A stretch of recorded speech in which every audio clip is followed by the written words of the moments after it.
इसी बीच देखिए खबर यह है कि प्रधानमंत्री Narendra Modi post budget webinar को संबोधित कर रहे हैं। आइए सुनते हैं। उत्तम तरीके का मंथन चला है और मुझे खुशी है कि सभी एसोसिएशंस व्यापार और उद्योग से जुड़े हुए बजट का जिनके साथ सीधा संबंध है, चाहे वो किसान हो, महिला हो, युवा हो, आदिवासी हो, हमारे दलित भाई बहन हो, सभी स्टेक होल्डर्स और हजारों की तादाद में और पूरा दिन भर बैठे बहुत ही उत्तम सुझाव निकले हैं। सरकार को भी उपयोग में आए ऐसे सुझाव आए हैं और मेरे लिए खुशी की बात यह है कि इस बार बजट के वेबिनार में बजट में ये होता, वो न होता, ये होता, ऐसी कोई चर्चा करने के बजाय सभी स्टेक होल्डर्स ने इस बजट को कैसे सर्वाधिक उपकारक बनाया जाए, इसके क्या रास्ते हो सकते हैं, इसकी सटीक चर्चा की है। ये हमारे लिए लोकतंत्र का एक नया और महत्वपूर्ण अध्याय है। जो चर्चा संसद में होती है, जो चर्चा सांसद करते हैं, वैसे ही गहन विचार जनता जनार्दन से भी मिलना अपने आप में बहुत ही उपकारक ये एक्सरसाइज है। आज बजट का ये वेबिनार भारत के करोड़ों लोगों के हुनर, उनके कौशल को समर्पित है। बीते वर्षों में हमने स्किल इंडिया मिशन के माध्यम से, कौशल विकास केंद्रों के माध्यम से करोड़ों युवाओं की स्किल बढ़ाने, उन्हें रोजगार के नए अवसर देने का काम किया है। कौशल जैसे क्षेत्र में हम जितना स्पेसिफिक होंगे,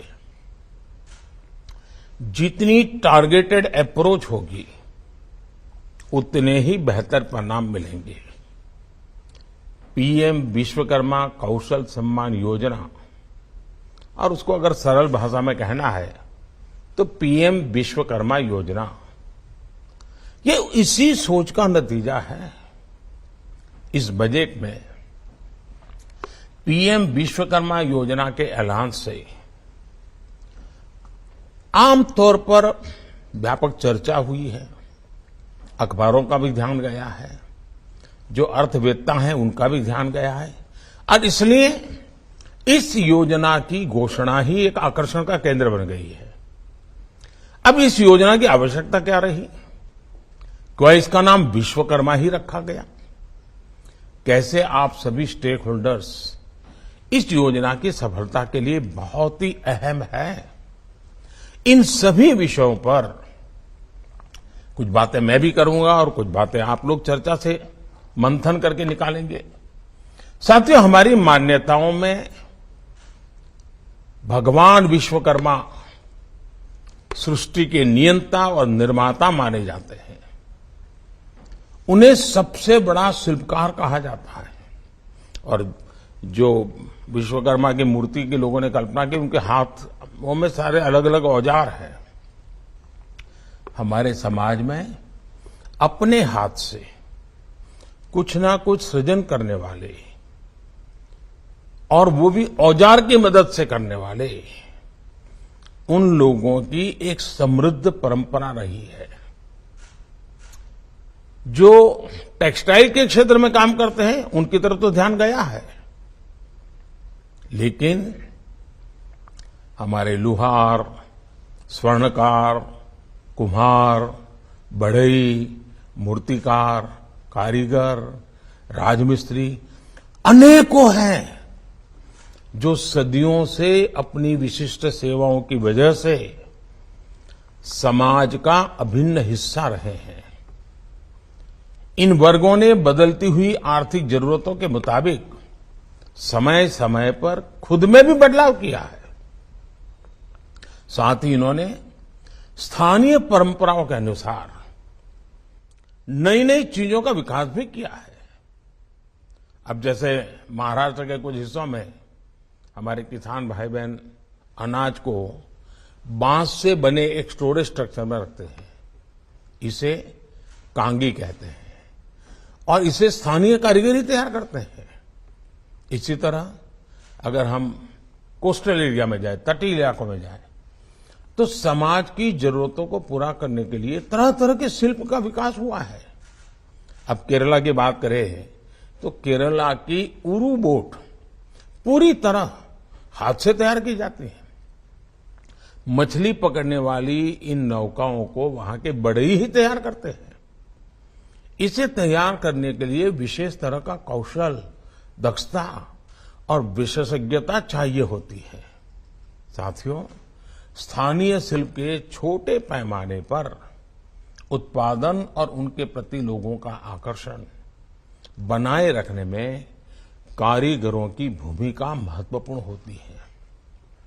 लेकिन दुर्भाग्य से हमारे यहां उनकी भूमिका एक प्रकार के समाज के भरोसे ही छोड़ दी गई और उनकी भूमिका को सीमित कर दिया गया।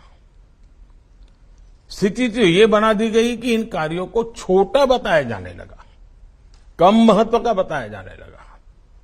जबकि एक समय था, ऐसा भी था कि इसी से दुनिया भर में हमारी पहचान थी।